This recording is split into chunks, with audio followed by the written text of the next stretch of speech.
ትናገራላችሁ ከመስዋዕት ይልቅ በሉ ከመስዋዕት ይልቅ ምህረትን እወዳለሁ። ከመስዋዕት በሉ ምህረትን እወዳለሁ። እግዚአብሔር ከሁላችን ጋር ይሁን። ይህን እንግዲህ የተናገረው ጌታ ኢየሱስ ክርስቶስ ቸሩ መድኃኔዓለም ነው። በዛሬው ዕለት ነው የተናገረው። መጀመሪያ መስዋዕት ማለት ምን ማለት ነው? አሁን ውጭ ላይም ሞልታችኋል፣ ውስጥ ላይም ሞልታችኋል። ይሄ ጊዜያችሁ መስዋዕት ነው ማለት ነው። በመጀመሪያ ጊዜ መስዋዕት ነው። ሰዎች ጊዜያቸውን ባልባሌ ቦታ ያባክኑታል። በተለይ ዛሬ ዕለተ ሰንበት ነው። ቅድስት ኪዳነ ምሕረት ናት። ወርኃ ጽጌ ነው። ዘመነ ጽጌ ነው። ዘመነ ድንግል ማርያም ነው። ዘመነ ክርስቶስ ነው። በዚህ ዕለት ጊዜያቸውን መስዋዕት የሆነ የተወደደ ጊዜያቸውን ባልባሌ ቦታ የሚያጠፉ ሰዎች አሉና እናንተ ግን ጊዜያችሁን የቆማችሁም የተቀመጣችሁም በዚህ ውስጥም በውጭ ላይም ያላችሁ በዚህ ድምፅ ማጉያ የእግዚአብሔር ሐሳብ የሚሰማችሁ በሙሉ እንኳን ደስ አላችሁ። እስኪ አመስግኑት እግዚአብሔር። በጣም ጥሩ። ስለዚህ ጊዜ ምንድነው አልኳችሁ? መስዋዕት ነው በሉ። ጊዜ ምንድነው? ተናገሩ እንጂ ጊዜ ምንድነው? ጊዜ መስዋዕት ነው ማለት ነው። አሁን ጊዜያችሁን ለማን ሰጣችኋል ማለት ነው? ለኪዳነ ምሕረት። እስኪ አመስግኗል ለእናታችሁ።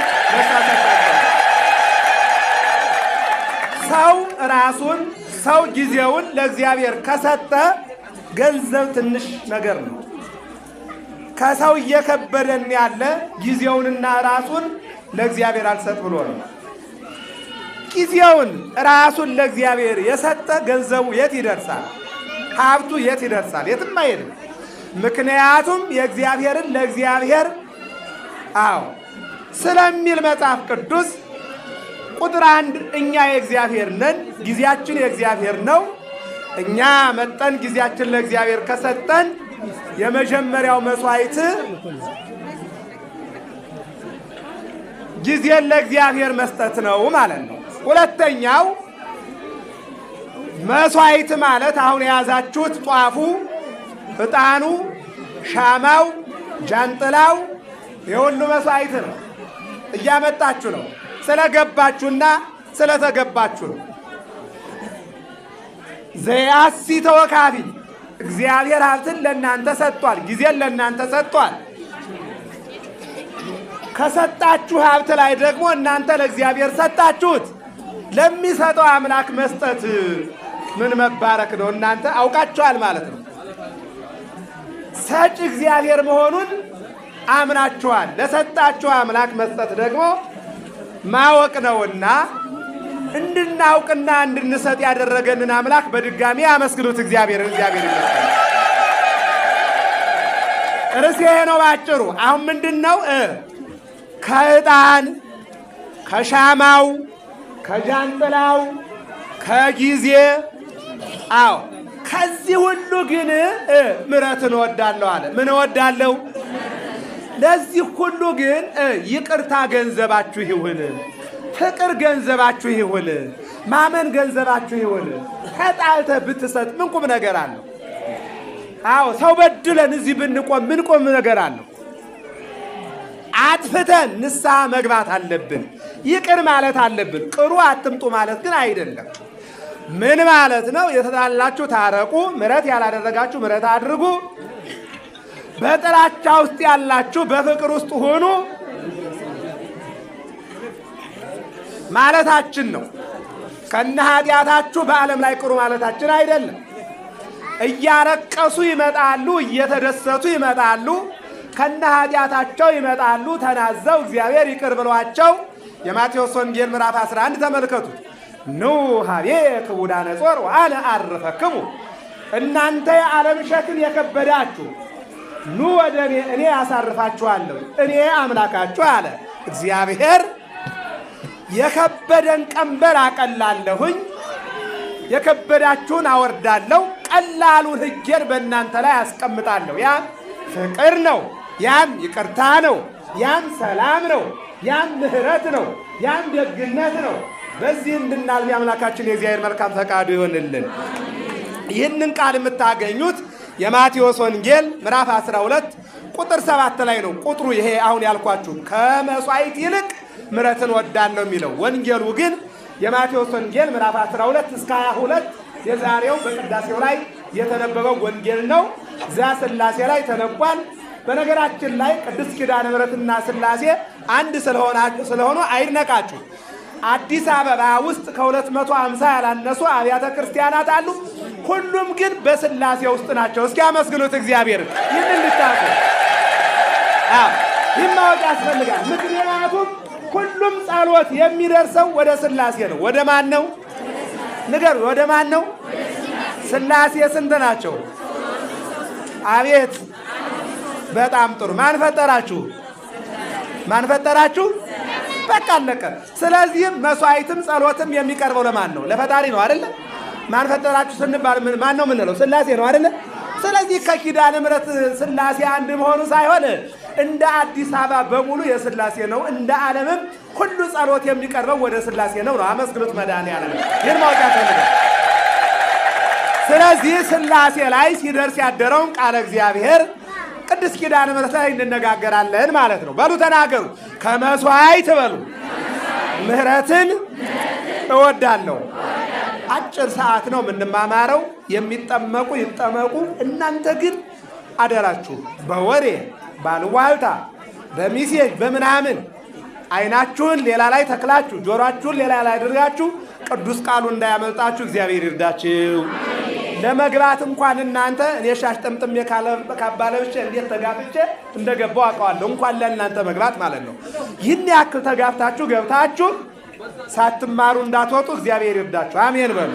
ይህን ያክል ተጋፍታችሁ ገብታችሁ ጊዜያችሁ መሥዋዕት አድርጋችሁ በቤታችሁ ብዙ ነገር አለ። እድሩ አለ፣ ባልትናው አለ፣ ሐዘኑ አለ፣ ማስተዛዘኑ አለ፣ ብዙ ነገር አለ። ያን ሁሉ ጣል እርግፍ አድርጋችሁ እግዚአብሔር ይቅደም በላችሁ መጣችኋል። ማን ይቅደም ብላችሁ ነው? በቃ እግዚአብሔርን ልታስቀድሙ ከመጣችሁ ደግሞ ቤተ ክርስቲያን የምትናገረውን መልእክት ሰምታችሁ ተባርካችሁ እንድትወጡ የአምላካችን የእግዚአብሔር መልካም ፈቃድ ይሆንልን። አባቶቻችን ምን ይላሉ? በደብረ ዘይት ላይ ሰንበት፣ በሰንበት ላይ ደብረ ዘይት፣ በጽዬ ላይ በሰንበት ላይ ጽዬ፣ በጽዬ ላይ ደግሞ ቅድስት ኪዳነ ምሕረት። በዚህ ተገናኝተናልና ክብርና ምስጋና ለመድኃኒዓለም ይሁን። አመስግኖት አንድ ሆናችሁ እግዚአብሔር። እሺ አሁን የሚቀድመው ድጓው ላይ አጠር አድርጌ ነው የምነግራችሁ። በጣም አጭር ስብከት ነው የምንነጋገረው። ወመኑ መሐሪ ዘከማከ፣ ወመኑ መሐሪ ዘከማከ። ሌሊት ሥላሴ ላይ ሊቃውንቱ የተናገሩት ቃለ እግዚአብሔር ነው። እስኪ ተናገሩ። አምላክ ሆይ በሉ እንዳንተ ይቅር ባይ ማን ነው? አለ እንዴ? አለ እንዴ? በተለይ ሴቶቹ ተጣልታችሁ ታረቁ ስትባሉ አይደል የምትሉ አይደለም እንዴ? በማርያም እንዴ አብረን እኮ ነው ያለነው እኮ። ወንዶችም ቢሆን ብድሬን ሳልመልስ አልታረቅም ብሎ ወረወረው ነው የሚለው። አዎ ግን ቅዱስ ያሬድ ምን አለ? አምላክ ሆይ በሉ እንዳንተ ይቅር ባይ ማን አለ? እስኪ አመስግኑ። ስለዚህ ቃል እግዚአብሔር ማን አለ? ምስለ ኖህ ኪዳነ ዘአቀምከ፣ ከኖህ ጋራ ቃል ኪዳን የገባ እንዳንተ ማን አለ? ቃል ኪዳኑ ምንድን ነው? ኦሪት ዘፍጥረት ምዕራፍ 6 ላይ የምናየው ታሪክ የመጀመሪያው ትውልድ እግዚአብሔርን እንደበደለ መጽሐፍ ቅዱስ ይነግረናል። እግዚአብሔር ከሰማይ ሆኖ ወደ መሬት ተመለከተ። ትናንትም ተመልክቷል፣ ዛሬም ይመለከታል። ሲመለከት ሰዎች አልተመቹትም ነበረ። ይልቁንም መሬት ከሰው ልጆች ኃጢአት የተነሳ ተበላሽታ ነበረ ይላል። ቋንቋው ሊከብድ ይችላል፣ ግን ግድ ነው። ዛሬስ ቢሆን የቆሸሸውን ከተማ በመጥረጊያ ልናጸዳው እንችላለን። በሰራተኛ ልንከላከለው እንችላለን። የልብ ቆሻሻ የሚጸዳው ግን በንስሐ ነው። የንስሐ ጊዜ እግዚአብሔር ያድለን። በእውነት ዛሬ እግዚአብሔር ከላይ አልመለከት ብሎ ነው ወይ? ይመለከታል።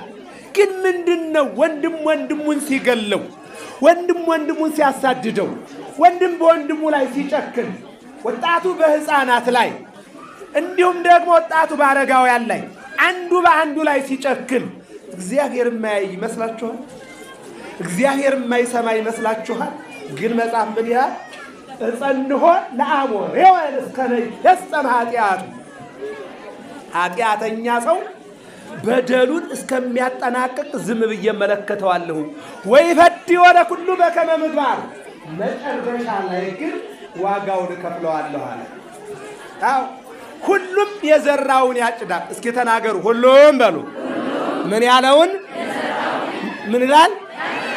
አሁን ክረምት ላይ ያላረሰ ያላረመ የአረም መድኃኒት ያልረጨ ያላጠረ ቅጠሉን አበባውን ፍሬውን ያላየ ዛሬ ማጭድ ማሳ ላይ መላክ ይችላል እንዴ?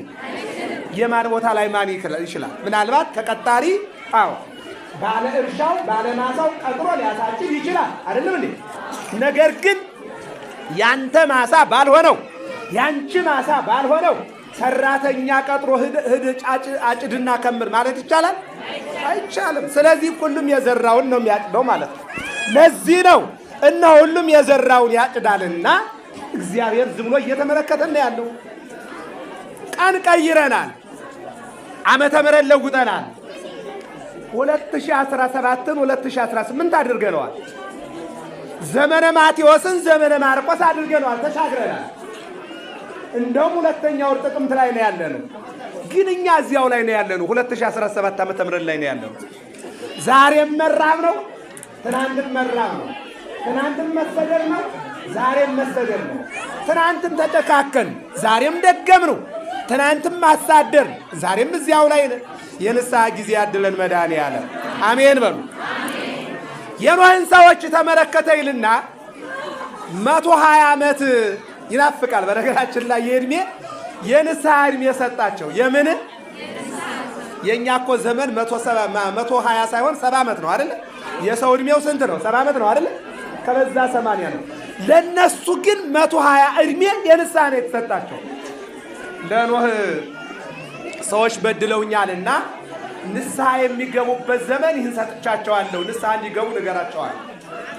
እድሜው ለመሆኑ የንስሐው እድሜ ስንት ነው አለው እግዚአብሔር ኖህ ማለት ነው 120 ሄደና እግዚአብሔር ተቆጥቷል። እግዚአብሔር እናንተን አኩርፏችኋል፣ በድለውኛል፣ አጥፍተዋል። ከሰው ልጆች ኃጢአት የተነሳ መሬት ቆሽሻለች። ስለዚህ ልጠርግ ነው። የምጠርገው ደግሞ አማራ አይደለም፣ የሰው ልጅን ልጠርገው ነዋል። አዎ መሬትን ላጸዳ ነዋል። ያ ከመሆኑ በፊት ግን ንስሐ እንዲገቡ ይህን ዓመት ሰጥቻቸዋለሁ አለና አሰናበተው። ኖህ ሄደ፣ እንደዚህ ቆመ፣ በሕዝቡ ፊት ማለት ነው። ያቆመና አምላክ የተመሰገነ ይሁን አሜን በሉ። አንድ ሰው ተናጋሪ ሁሉንም አዳማጭ አድርጎ ያቆመና አምላክ የተመሰገነ ይሁን። እኔም እውነቱን እንድናገር እናንተም እውነቱን እንድሰሙ እግዚአብሔር ይርዳችሁ። የራሳችን ልዩ ሐሳብ እንዳንደባልቅ የቅዱስ እግዚአብሔርን ቅዱስም ቃል እንድንናገር እግዚአብሔር ይርዳል አሜን በሉ። ኖህ ቆመና ምን አለ? እግዚአብሔር ተመለሱ ንስሐ ግቡ ብሏል። የማትገቡ ከሆነ ግን አጭዳችኋለሁኝ፣ መሬትን አጸዳታለሁ። አዎ ስፈልግ በነፋስ ስፈልግ በእሳት ስፈልግ በመጭድ አዎ እኔ ሌላ እንደ ዓለም ወዘር ምናምን አያስፈልገኝም። ነፋስ በቂ ነው። በነፋስ ኃያል ተቀጥቅጦና ማለት እርሴት ይለዋልናል በአምላክ ዳዊት በነፋስ አዎ እግዚአብሔር በዝናብ ያበቅላል፣ በዝናብ በፀሐይ አብስሎ ይመግባል ስንል አዎ ውሃ፣ ነፋስ፣ ፀሐይ እነዚህ ሁሉ ለአንድህን አስፈላጊ ናቸው። እየሰማችሁ ነው አይደል? እግዚአብሔር ከሁላችን ጋር ይሁን። ስለዚህ ስንት ነው ለመሆኑ እድሜው ኖህ አሉ። የምኑ የንስሐ ዘመን የተሰጠን 120 ነው አላቸው። መረጃ ሰጣቸው። ለምን ነገራቸው? ምክንያቱም እግዚአብሔር ከተናገረው መቀነስም መጨመርም ስለማይቻል 120 ነው የሰጠን ሲላቸው 100ውን እንጨፍራለን፣ እንደንሳለን፣ አዎ ኃጢአት እንሰራለን፣ በ20 ዓመት ንስሐ እንገባለን። እየሰማችሁ ነው አይደል? የእድሜ የኃጢአት ቀጠሮ። ዛሬም እኮ ብዙዎቹ እንደዚህ አላቸው። ገና ወጣት ነኝ ለምን ንስሐ እገባለሁ? ገና እኮ 20 ዓመቴ ነው፣ ገና እኮ 30 ዓመቴ ነው፣ ንስሐ የምገባው በ40 ዓመቴ በ50 ዓመቴ ነው እያሉ ከእድሜ ጋር ቀጠሮ የጀመሩ ወይም የያዙ ሰዎች አሉ። ይገባል አይገባም? አይገባም፣ አይገባም። ምክንያቱም በወጣትነትህ ይምጣ በሕፃንነት ይምጣ በሽምግልና ይምጣ እግዚአብሔር ከሰው ልጆች የደበቃቸው ሁለት ነገሮች ናቸው። ስንት ነገሮች ናቸው? ንገሩኝ እንጂ ስንት ነገሮች ናቸው? ከሰው ልጆች አይምሮ ውጭ ያደረጋቸው ሁለት ነገሮች ናቸው። አንደኛው ሰው የሚሞትበትን አያውቅም። ምን አይልም? ምን አይልም? እስኪ እኔ የምሞትበትን አውቃለሁ የሚል እጁን ያወጣ። ንገሩኝ በማርያም ከእግዚአብሔር ጋር ቀጠሮ ይዣለሁኝ በዚህ ቀን እጠራለሁ ይህ ዓመት ይቀረኛል የሚል አለ? እጁን የሚያወጣ የለም አይደል? በጣም ጥሩ እግዚአብሔር ይስጥልኝ። አንደኛው ነው እግዚአብሔር ሞትን ከሰዎች ሰውሯል፣ የሞት ቀንን ማለት ነው። ሁለተኛው ዓለምን የሚያጠፋበትን ከሰው አይምሮ ሰውሯል። ምን ብሎ? ወይ በመጀመሪያው ወይ በመካከለኛው ወይ በመጨረሻው ዓለምን አጠፋለሁ ብሎ ከኛ አይምሮ ውጭ አድርጎታል። ለዚህ ነው ሁሉም ደስ ብሎት ቢበላም ቢጠጣም ቢራብም ቢሰደድም ቀን ይወጣልኛል እያለ ይኖራል። ምን ይወጣልኛል? ጊዜ ይለወጣል እያለ በተስፋ የሚኖረው የሞት ቀኑንና ዓለም የሚያልፍበትን ቀን የሰው ልጅ ባለማወቅ ነው ማለት ነው። እና ይህን ያደረገ አምላክ እስኪ አመስግኑት። እንዳንጨነቅ እኮ ነው። ገብቷችኋል አይደለ? እንዳንጨነቅ። እስኪ አንድ ጥያቄ ጠይቃችሁ፣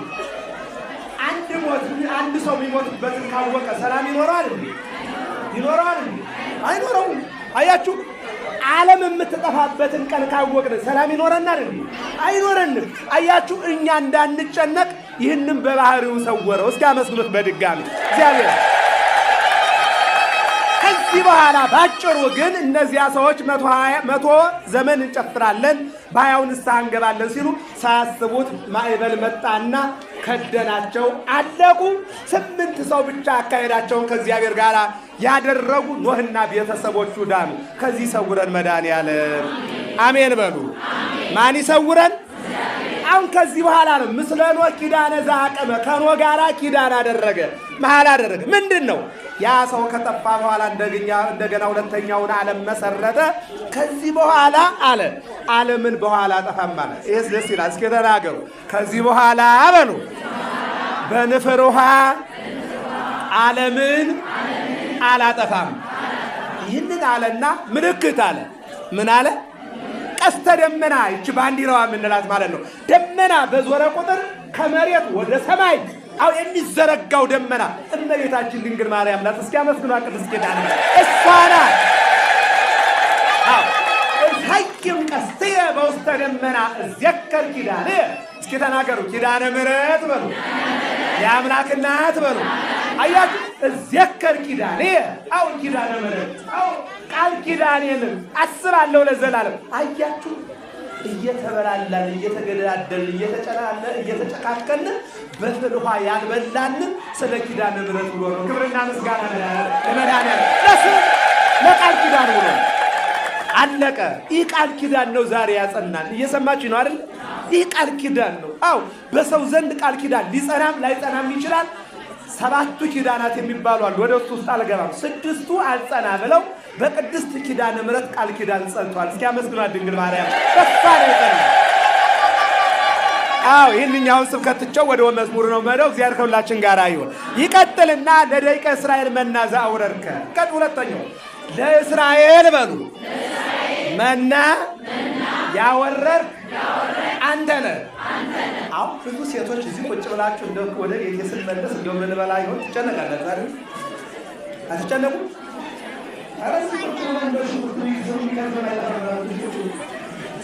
እውነቴን ነው። እዚህ ቁጭ ብሎ እንደ የትኛው ሆቴል እንደው ጀብ በላ ይሻለኛል እያለ ቁርሱን እንዲያስተባል 600,000 እስራኤላውያንን ከግብፅ አወጣና ኤርትራን አሻገረ። የተሻገረው ህዝብ ሰው ታሞ ከዳነ በኋላ ምግብ ይጠይቃል። እየዳነ ሲሄድ የምግብ ፍላጎት ይከፈትና ምግብ ነው እንዳይጠይቅ። እስራኤል ከ430 ዘመን በኋላ ተሻገሩ፣ ዳኑ ከመከራ። ድንጋይ መፍለጥ፣ ጭቃ ማቡካት፣ ጡም መስራት። ከዚህ ዳኑና ከተሻገሩ በኋላ ምግብ አስፈለጋቸው፣ ውሃ አስፈለጋቸው። አሁን ያሻገረ እግዚአብሔር፣ ከግብፅ ያወጣ እግዚአብሔር ምግብ ያጣል እንዴ? አያጣም፣ አትጠራጠሩ። ታዲያ ምን አደረገ?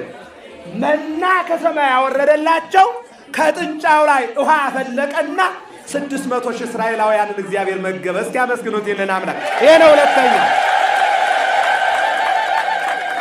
ወስነ ገዳምን ምስለ ቅዱሳኒከ አዎ በየበረሃው በየጫካው ይልቁንም ደግሞ በየተራራው በየሜዳው አዎ እጽዋቱ አትክልቱ አዝሪቱ እንዲያብቡ እንዲያፈሩ ያደረገ አምላክ ይቅር ባይ መሆኑን ቀጥሎ ይገልጻል። ሰማየ ወምድረ ዛንተ ፈጠርከ ፀሐይ ወራ ዛንተ ገበ ሰማይና ምድሩን አንተ ፈጠርክ። ላይ የተዘረጋውን ሰማይ ተመልከቱ። መሬት ያለችው በውሃ ጀርባ ነው። ከኔ ጋር ናችሁ አይደል? ግድ የለም የሚገቡ ይግቡ። እናንተ ዝም ብላችሁ አድምጡ። ትንሽ ነው የምንነጋገረው። ሰማይን ማን የፈጠረው ንገሩኝ እስቲ። መሬትን ማን የዘረጋው? አንድ ነገር ልንገራችሁ እዚህ ጋር አሁን የተቀመጥነው ውሃ ላይ ነው ብላችሁ አስተት ነው እነን ነው የምትሉ መምህር ምን ማለት ነው? በሰንበት እንዴት እኛ እኮ የተቀመጥነው ምንጣፍ ላይ ነው ደረቅ ላይ ነው የምትሉኝ አይደል? ግን የሚገርማችሁ ነገር ከልበታች 5 ዓለማት አሉ። ስንት ዓለማት አሉ? የመጨረሻ ላይ ያለው ጨለማ ይባላል። በርባሮስ ምን ይባላል? ከዚያ ቀጥሎ ደግሞ ነፋስ ይባላል። ምን ይባላል? ለካም የነፋስም ከተማ አለው ዓለም አለው። የጨለማም ለካም ዓለም አለው። ከዚያ ወጥቶ ነው ለካም የሚያክል ትንሽ ነው የሚያገኘው ጨለማው። የጨለማ ዓለም አለ። የሰው ልጅ አይቶት ሊቆም የማይችል የሚያስደነግጥ ዓለም አለ። ቀጥሎ ደግሞ እኛ የምንጠቀመው እኮ ትንሽ 4 ነፋሳት ናቸው እኮ 8ቱን አንጠቀመው። እየሰማችሁ ነው አይደል? የነፋስ ሀገር አለ። አንደኛ ጨለማ፣ ሁለተኛ ነፋስ፣ ሶስተኛ ደግሞ የእሳት ሀገር አለ። የምን ሀገር አለ? ክብሪቱ እኮ ትንሹ ነው። እስራኤላውያን ድንጋዩን ከደጋው አጋይተው እሳት ያወጡ ነበረ። ኢትዮጵያውያንም ብሎ የእንቧቸውን እንጨት ከእንቧቸው ጋር አገናኝተው እሳት ያወጡ ነበረ። ነገር ግን ትንሹ ነው ባጭሩ። ትልቁ እሳት ያለው አሁን 3ኛ ደረጃ ላይ ነው። 4ኛው ውሃ ነው። ምንድን ነው? 5ኛው ምንድን ነው? መሬት አይደል?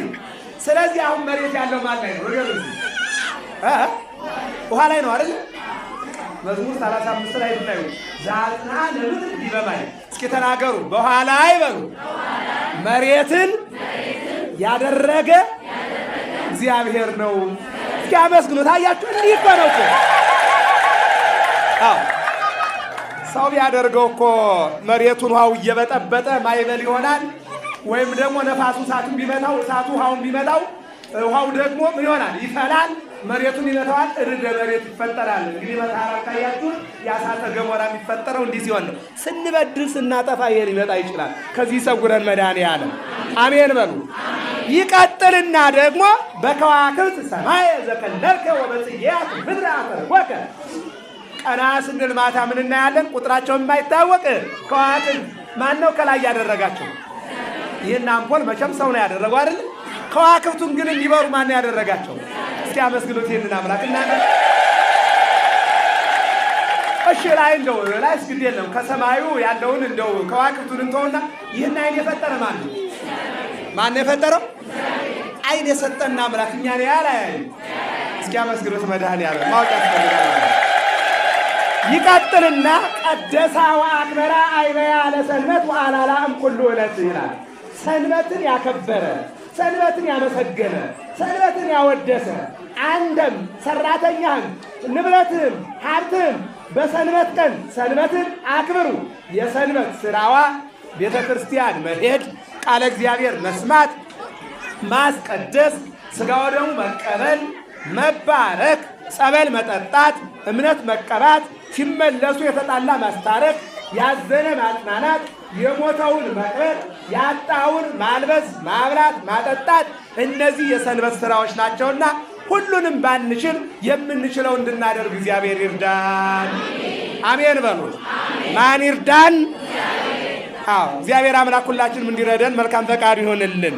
ይቀጥልና ወመኑ መሐሪ ዘከማከ ወኩሉ ይስየፍ ወበሃቤከ። እስኪ ሁላችሁም ተናገሩ። ሁሉ በሉ አንተን ይመኛል። ማንን ይመኛል? ማንን? እንዳንተ ይቅር ባይ መሆን ሁሉም ይመኛል። እስኪ አመስግኑት መድኃኔዓለም ምን እንዲያደርጋችሁ። ድገሙና አመስግኑት። ይበቃናል።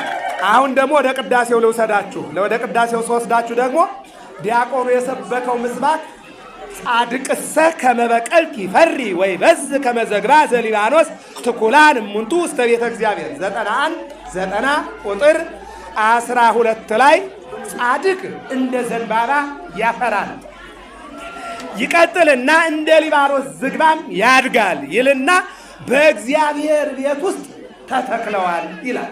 አቤት እናንተ እስኪ ተናገሩ። በእግዚአብሔር ቤት በሉ ተተክለዋል።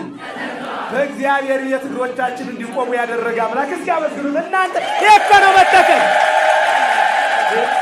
ተተክሎ 365 ቀን መቆም አይደለም። ይሄ መዝሙር 131 ቁጥር 6 ላይ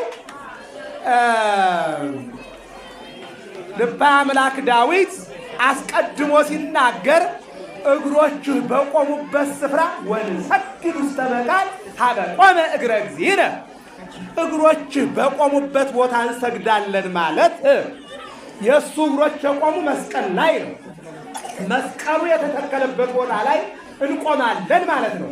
መስቀሉ ደግሞ እዚህ ቦታ ላይ የቅድስት ሥላሴ የቅድስት ኪዳነ ምሕረት ጸበል ቦታ ላይ እንድትድኑ በጸበል በእምነት ተተክሎላችኋል። በዚህ በተተከለበት ቦታ ላይ ሁለት እግራችሁን ተክላችሁ ቁማችሁ እጆቻችሁን ለጭብጫቡ አንደበታችሁን ለምስጋና ጆሮአችሁን ለቃሉ ዓይናችሁን ለመስቀሉ ሊያደረገ አምላክ ክብርና ምስጋና ለስሙ ይሁን። አመስግኑት እግዚአብሔር። እንግዲህ መዝሙረኛው ልበ አምላክ ዳዊት በመዝሙሩ የተናገረው ይሄ ነው። ይበቃዋል። ወደ ወንጌሉ ንድና እንደነገርኳችሁ አጭር ጊዜ ስለሆነ የምንነጋገረው የማቴዎስ ወንጌል ምዕራፍ 12 ከቁጥር 1 ጀምሮ ልንገራችሁና ደህና ዋሉ ልበላችሁ። ምን ይላል? ወፈረ ኢየሱስ በሰንበት እንተገናውር። ወፈረ ኢየሱስ በሰንበት እንተገናውር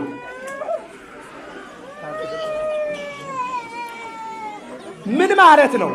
በሰንበት ጊዜ ኢየሱስ በማሳ ውስጥ አለፈ ይላል። አሁን እንግዲህ የስንዴ ዘመን ነው፣ የአዝመራ ዘመን ነው።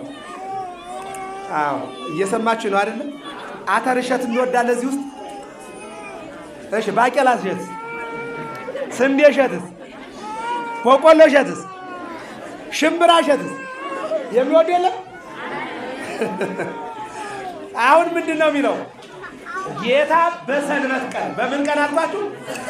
በእሑድ ቀን በማሳ መካከል አለፈ ይላል። ማሳው ላይ ያለው ስንዴ ነው። ምንድን ነው? ስንዴ ነው። ስንዴው አሽቷል። ምን ብሏል? እሺ የሸተ ስንዴ ምን ይሆናል? ምን ይሆናል? ይታጨዳል።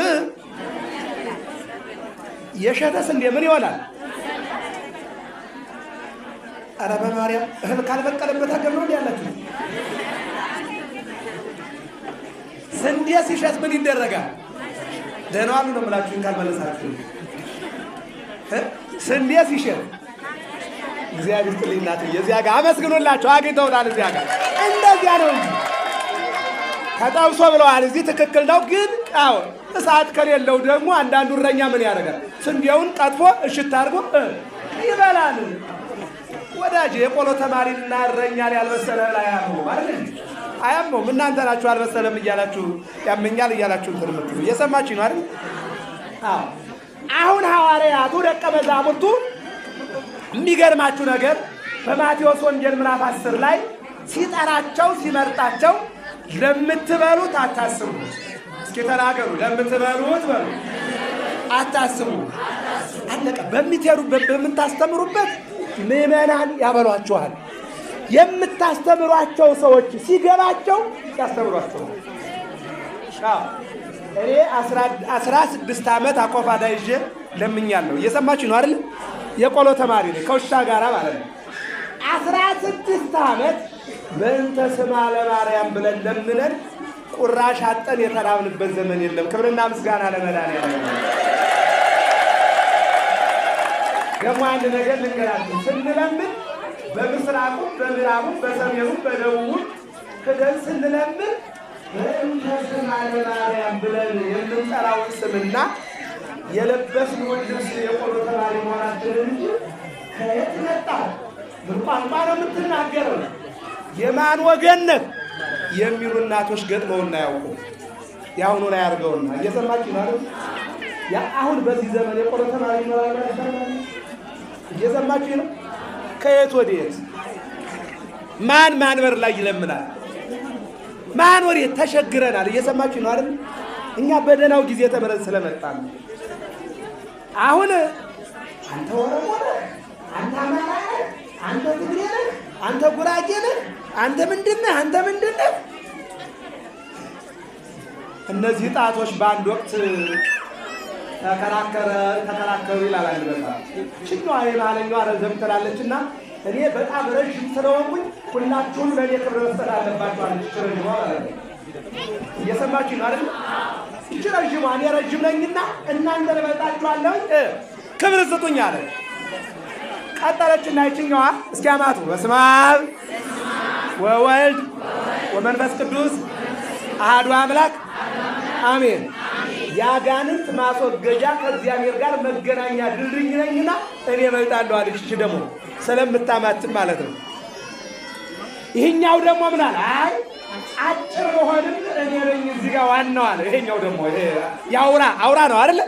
አዎ የንብ አውራ ማለት ነው። ይሄ አውራ ነኝ እኔ፣ ስለዚህ ለእኔ ክብር መስጠት አለባችሁ አለ። ይችኛዋ ደግሞ ሁለቱም አንድ ሆኑ። ዛሬ የማይተዋወቁ አንድ ወንድና አንዲት ሴት ወጣቶች በሚታይ ቀለበት ቃል ኪዳን ገብተው ትዳር ይዘው ልጅ ወልደው በትዳር የሚጸኑት በእኔ ነውና ቃል ኪዳን ማሰሪያ ስለሆንኩኝ እኔ እበልጣለሁ አለች። ስንት ቀረ? የትኛዋ ቀረች? እስኪ ያሳዩ። እየቀረችው ይችላል ታውቋታላችሁ። ሌባ ጣት ነው የምትሏት አይደል? ነው ምንድን ነው ማርያም እንዳላችሁ በሉ ችግር የለም። ዋናው ግን የቀረችው የትኛዋ ናት? ይቺ ናት አይደል? ያላችሁን በሏት። ዙረች ቀርታለች። ትንሿን በላት አይደል? አማካይ ትንሿን በላት። እሷ ምን አለች መሰላችሁ? ሁላችሁም ጅሎች ናችሁ አለች። ምን አለች? አራታችሁም ምኖች ናችሁ አለች? ጅሎች፣ ሞኞች ናችሁ አለች። ምን ነው አንተም ብትረዝም፣ አንተም ብታማትም፣ አንተም ብታጥር፣ አንቺም ቀለበት ብታሰርብሽ፣ እኔም ባጥር ብቀጥር ግንዳችን አንድ ነው። እስኪ ግንዳችን አንድ ነው። አማራ ብሆን፣ ትግሬ ብሆን፣ ኦሮሞ ብሆን፣ ራይታ ብሆን፣ ጉራጌ ብሆን አምላካችን ማን ነው? ንገሩኝ እስቲ። ፈጣሪያችን ማን ነው? ንገሩኝ እስቲ። አመስግኑት። ማለት የእሱ ልጆች ነው። ፖለቲካ ሌላ ነው፣ እኛን አይመለከትም። እየሰማችሁ ነው አይደል? እኛ ሃይማኖት አገልጋዮች ነን። ስለ ሃይማኖት ነው የምንናገረው። ሌላው እኛን አይመለከትም። አዎ እኛ ያለንበት ዘመን አለ፣ ያልነበርንበት ዘመን አለ፣ የማንኖርበት ዘመን አለ። ባለስልጣናቱም እንደዚህ ያልነበሩበት ዘመን አለ፣ ያሉበት ዘመን አለ፣ የማይኖርበት ዘመን አለ። እግዚአብሔር ግን ዘሐሎ ወይ ሄሉ ያለ የነበረ የሚኖር አምላክ ነው። አመስግኑት። ይሄንን አምላክ እሱ አንድ ነው። አዎ በእርሻ መካከል ሲያልፍ ደቀ መዛሙርቱ ተርበው ነበርና እሸት ቅጥፍ አድርገው አሽተው ሲበሉ ፈሪሳውያን ከሰሷቸው። ምን ብለው? ሰንበትን ሻሩ አሉ። እስኪ ተናገሩ፣ ማንን ሻሩ? እስኪ እንደው አንድ ጥያቄ ልጠይቃችሁ። ለሰንበት ከፈሪሳውያንና ከኢየሱስ ክርስቶስ ማን ነው የሚቆረቆረው? ማን ነው የሚቆረቆረው? ሰንበትን የሰራ ነው ወይስ ደግሞ የሚያመልክ ነው የሚቆረቆረው? ንገሩኝ እስኪ። የሰራ ነው እንጂ። አዎ ምን አሉ? በተራቡና ጊዜ እሸት ይበሉ ጀመር። ፈሪሳውያንም አይተው እነሆ ደቀ መዛሙርት በሰንበት ማድረግ ያልተፈቀደውን ያደርጋሉ አሉት። እርሱ ግን እንዲህ አላቸው፣ ዳዊት በተራበ ጊዜ ያደረገውን አታውቁም ወይ? ሁለት ነገሮች ናቸው። ሁለቱን ነገሮች ጨርሼ ደማዋላችኋል። ሁለት ነገሮች ናቸው። ይሄና አንድ እጁ የሰለለ ሁለት ታሪክ ነው። በቃ ይወጣል። እየሰማችሁ ነው አይደል? አዎ ዳዊት በተራበ ጊዜ አለ። ንጉሥ ዳዊት በአንድ ወቅት ከወታደሮቹ ጋር 7 ቀን ተራበ። ስንት ቀን? እኛ እኮ ከዓርብ ጀምረን እስከ ስናከብር እኮ በደግሞ ወደ ቤቱ ይገባ ተዋጥቷል። ይሰማችሁ ነው አይደል? አልጋ ላይ ተጣብቆ የማይነሳ ሁሉ አለ እኮ። ዓርብ ማታ በልቶ ቅዳሜን ለመዋል እሑድ ለመብላት ላክፍሎት ማለት ነው። ዳዊት ከነ ወታደሩ 7 ቀን አልኳችሁ። ስንት ቀን አልኳችሁ? 7 ቀን ተራበ። በሰባተኛው ቀን ጠላት እንደሄደ ሲያቅ ወደ ቤተ ክርስቲያን ጩነት እየሰሉድም ቤተ ክርስቲያን አያችሁ። ዛሬ ወዴት ልትሄጂ ነው? ቸርች። ወዴት ልትሄጂ ነው? ወዳጆቼ ወዴት ልትሄዱ ነው ስትባሉ እስኪ ሁላችሁም እጃችሁን ከፍ አድርጉት። አንድ ከፍ አድርጉት ሁላችሁ፣ ሁለት እጃችሁ። እኔ አሁን የምጠይቃችሁን ትመልሳላችሁ። ይህን ያልመለሰ ሰው ግን ንስሐ ይሰጠዋል። ማርያምን ነው የምላችሁ። ወዴት ትሄዳላችሁ? ድገሙት። ወዴት? አመስግኑት እግዚአብሔር። በቃ ይህንን ነው መጠቀም። እየሰማችሁ ነው አይደል? ቸርች ሌላ ጉዳይ ነው፣ ቋንቋ ነው አይደል እንዴ? ግን ወደ ቤተ ክርስቲያን በቃ የኢትዮጵያ ቋንቋ ነው። ቋንቋ 81 ቋንቋ ተማሩ፣ ችግር የለውም። መግባቢያ ነው፣ መነጋገሪያ ነው። ኃጢአት አይደለም። የሚያጠርቅም አይደለም፣ የሚያስኮንንም አይደለም። መነጋገሪያ መገበያያ። ነገር ግን ወደ ልትረሽ ነው ቸርች እንዳትሉ አደራችሁ። እየሰማችሁ ነው አይደል? ወደ የት ነው አልኳችሁ?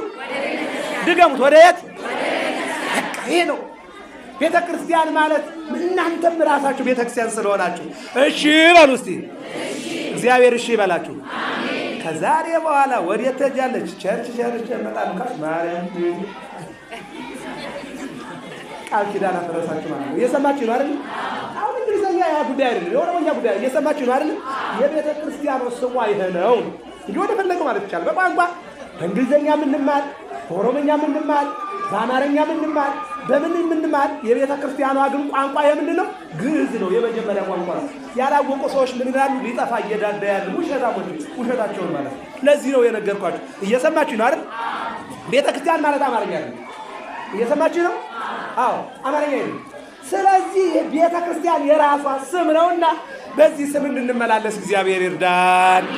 ማን ይርዳን? ማን ይርዳን? እግዚአብሔር ሁላችንንም ይርዳን።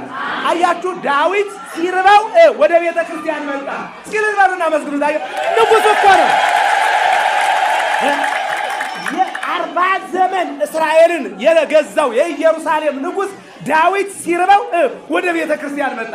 እናንተ ለካም ቤተ ክርስቲያን የኔ ብቻ አይደለም የሚበላባት፣ ክርስቲያኖች ብቻ አይደሉም፣ ምዕመናን ብቻ አይደሉም። ነገስታትም ለካም ሁለት ነገር ተርበው፣ አንድ መንፈሳዊ ምግብ፣ ሁለተኛ ስጋዊ ምግብ ተርበው ለካም ቤተ ክርስቲያን ይመጣሉ።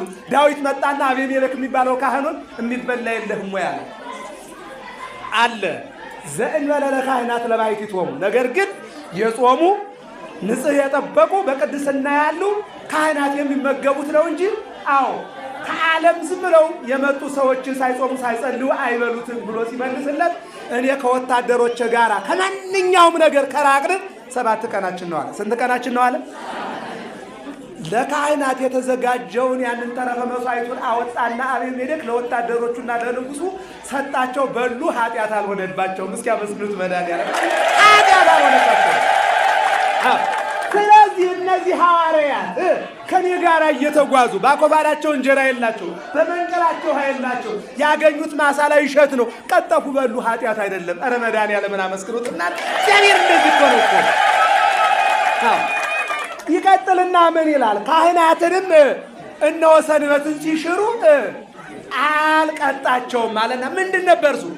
መስዋዕቱ ሲታረድ በሬው ሲንፈራገጥ መሬቱ ይቆፈራል አይደለ? በግ ሲታረድ መሬቱ ይቆፈራል አይደል? ዶሮ እንኳን ባቅሞ ወዳናውን ይላል አይደል? ሲያርዱት እኮ ይንፈራገጣል ማለት ነው። ምናልባት እናንተ የምታርዷቸው ልሾ ላይ ስለሆነ ሴራሚክ ላይ ስለሆነ ከመጽሐፍ ቅዱስ ጋር ላይሄድ ይችላል። ግን የተወሰደው አፈሩ ላይ ነው አይደል? መሬት ላይ የሚታረድ በሬ መሬት ይቆፍራል እየተንፈራገጠ፣ መሬት ላይ የሚታረድ በግ እየተንፈራገጠ መሬት ይቆፍራል። ሰንበት ተሻረ ማለት ነው። እንዲህ መስዋዕት ሲያቀርቡም ኃጢአት አልሆነባቸውም። ክብርና ምስጋና ለመድኃኒዓለም። ስለዚህ ኃጢአት አይሆንም አለ። ከዚህ በኋላ ይህንን ኃጢአት እንዳልሆነ ይልቁንም ምን አለ? ሁላችሁም ተናገሩ። ከመስዋዕት በሉ ምሕረትን እወዳለሁ። አያችሁ፣ ኃጢአት ማለት እነዚህ ንጹሐኑን መክሰስ ነው። ከሰሳችኋቸው። እናንተ ከምታስቡት መቅደስ ይልቅ የብሉይ ኪዳኑ ያ ምሳሌው ቤተ መቅደስ ዳዊት በልቶ ካልተኮነነ ወንጀል ካልሆነበት የብሉይ ኪዳን ካህናት ምሳሌ ለሆነው ቤተ መቅደስ አዎ በዚያ ካልተኮነኑና ኃጢአት ካልሆነባቸው አማናዊው ቤተ መቅደስ እኔን የሚከተሉ ሐዋርያት ከኔ አጠገቡ ነው እሸት ቢቀጡ ቢበሉ ኃጢአት አይሆንባቸውም ማለትና ነፃ አደረጋቸው። ክብርና ምስጋና ለመድኃኒዓለም። አንደኛው ይሄ ነው። የመጨረሻው ይህንን ነገራቸውና አስተምሯቸው፣ ቢሰሙትም ባይሰሙትም ነግሯቸው ወደ መቅደስ ገባ፣ ወደ ምኩራብ ገባ። ይሄ መጨረሻው ሲገባ የሆነ ስራ እንደሚሰራ አውቀው ጥያቄ አቀረቡ። በሰንበት መልካም ነገር ማድረግ ተፈቅዷል አልተፈቀደም አሉና ጥያቄ አቀረቡ። እስኪ ተናገሩ። በሰንበት በሉ መልካም ማድረግ ተፈቅዷል። ክብርና ምስጋና ለመድኃኒዓለም። አሁን ምን ሊሉ ነው? ዓይን ማብራት፣ እውሩን ማብራት ማለት ነው። ለምጻሙን ማንጻት፣ ጎባጣውን ቀና ማድረግ፣ አንካሳውን እንዲስተካከል ማድረግ፣ የሞተውን ማንሳት፣ የወደቀውንም ማስተካከል፣ የተራበውን ማብላት፣ የተጠማውን ማጠጣት፣ እነዚህ በጎች ስራዎች በእግዚአብሔር ዘንድ አሉና ዛሬ ደግሞ ወደዚህ ምኩራብ የገባው ምን ሊያደርግ ነው? ሰንበትን ሊሽር ነው? ለምጻም ነው የሚያነጻው? እውር ነው የሚያበራው? አው ጎባጣ ነው ወይስ እያሉ ይጠብቁ ስለነበረ እነዚያ እንቅፋቶች። አው የሉቃስ ወንጌል ምዕራፍ 15 ላይ ኢየሱስ ክርስቶስ ለወንጌል አገልግሎት ወደዚህ ዓለም ሲሰማራ 3 ክፍሎች እንቅፋት ሆኑት ይላል። ሰዱቃውያን፣ ፈሪሳውያን፣ ጸሐፍት የተባሉ አው በላይ ወሰታይ ይበላል ይጠጣል አርከማይ ምናን ወመጸባን የድሃዎች አባት ነው እያሉ ይልቁንም ደግሞ እኛን ይልቃል እያሉ ያቃለዱትና ርቀው ያሙት ነበርና አሁንም ቀረው ሰንበትን ይሽራል፣ አው የሙሴን ሕግ ያቃልላል እያሉ የሰንበት ባለቤትን የሰንበት ጌታዋን እግዚአብሔርን ይከሱት ነበር። በዚህን ጊዜ ነው ምን አሉት? በሰንበት ምን ማድረግ ተፈቅዷል እያሉ ሲጠይቁት በጎ ነገር ማድረግ ተፈቅዷል አለና ከዚያ ሕዝብ መካከል ላይ ሰዎቹ ያላዩት እግዚአብሔር ያየው አንድ እጁ የሰለለ ወይም ግራው ወይም ቀኙ ችግር የለውም። አንድ እጁ የሰለለ ትርጓሜው ይላል ቀኙ ሰሎ ነበረ፣ በጎ አልሰራም ማለቱ ነው። ግራው ሰሎ ነበረ፣ በመጥፎ ውስጥ ነው ያለ የሚለውን ሊተረጉም ነው። ስለዚህ እነሆ አንድ እጁ የሰለለ ማለት ይህኛው እጁ ኖርማል ሆኖ ይህኛው ግን ሳር ያክላል፣ ምንም ነገር አያነሳም። ቁልፍ ያለች ነው፣ ሳር የምታክልናት። ይህኛው ግን ኖርማል ይሰራል፣ ይበላል በአንድ እጁ ማለት ነው። ስብሐት ቅድስተ እንተ ምልዕተ እምነታ። እስኪ ሁላችሁም ተናገሩ። እጅህን በሉ ዘርጋ። እስኪ ተናገሩ። እስኪ አንድ ጥያቄ ልጠይቃችሁ።